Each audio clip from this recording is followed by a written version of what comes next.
The North Central Arkansas Poverty Consortium was formed about 18 months ago.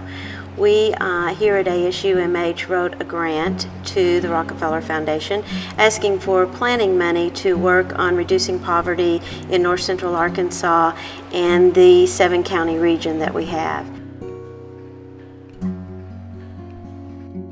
In one of our recent meetings, we talked about what describes poverty in our region, and we came up with the key word disconnect.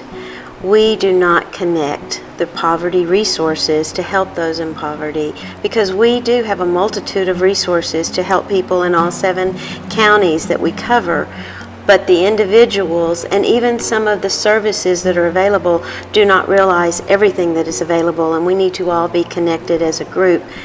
We worked with leaders from different counties in the area that knew all about the poverty that was in our area, and the Rockefeller Foundation helped us in gathering information, in working with us and guiding us through this process.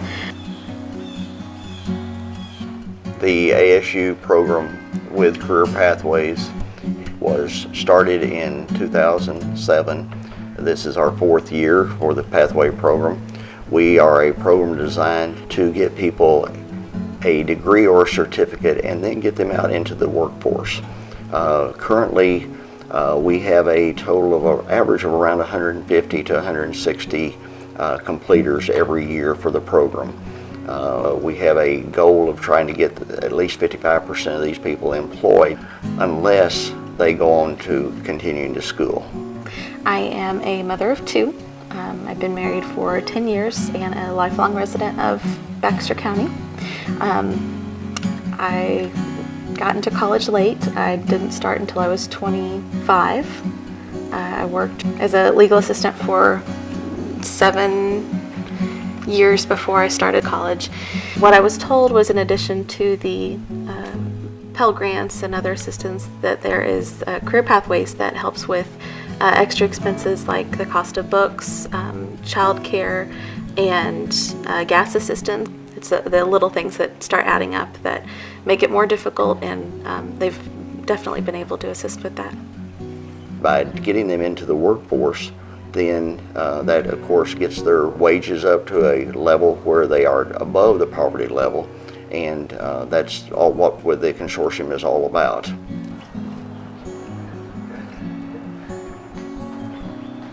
The Food Bank of North Central Arkansas began in 1982 after a flood that affected the community of Norfolk. Alice Ayers and members of her church and community gathered together to start feeding the people that were displaced from the flood and the workers that were helping them. And over the years, it's grown from those meager beginnings to 1.5 million pounds of food being distributed through the Food Bank of North Central Arkansas.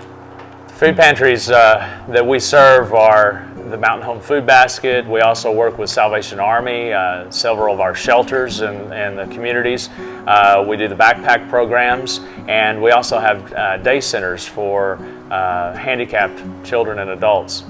25% of the students in Arkansas, the children in Arkansas, are living below the poverty line. That means 160,000 children in the state of Arkansas are wondering where their next meal might come from or whether they'll have food to last the weekend. And specifically here in our 9-county area, we're seeing that 60 to 80% of children in schools are a part of the subsidized meals program, free and reduced lunches. The Food Bank of North Central Arkansas is really excited about the consortium here in our area and how we might be able to be a part of the resources that come together to really make a difference for the folks in our communities. In Arkansas, you can generally go to the emergency room if you have an emergency need, but they will simply treat that emergency problem and then turn you out if you don't have money. Mountain Home Christian Clinic is here to provide health care to those members of our community who can't afford it because they simply don't have the money to pay for it. It's surprising how many people there are like that. In Mountain Home, you can drive around and think this is a prosperous community.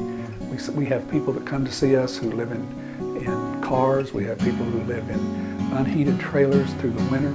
We are a volunteer organization sponsored by our local community, funded by our local community, through individual donations from individual persons, businesses, and religious organizations. We have many professional volunteers. The medical professions in town support this clinic wonderfully. The hospital supports us wonderfully. We have one full-time employee who keeps the thing running, but everyone else is a volunteer. We provide general health care, we provide dental care, optical care, and counseling. And so we have a good deal of social and spiritual and psychological counseling available. And we try to provide that as requested. This is a problem that exists throughout the United States. Mountain Home is an example of where it exists and where something's being done about it. Because we've been able to carry this idea to Arkansas, to the communities in Arkansas, and many people who were denied health care before are now being provided health care, and it is an essential thing for people who need those services. It's hard to believe, but our statistics on poverty and on unemployment are a lot higher than anywhere else in Arkansas. And that is hard for people to believe because we live in such a beautiful area, and they think of it as a tourist attraction and an area that people retire in, and very wealthy area. The statistics show that we need to make a change or we will become worse as the years go on. We're all aware enough to know that we're not going to help tomorrow, we're not going to help in 3 years. This is something that's going to help in 10, 15, 20 years at best.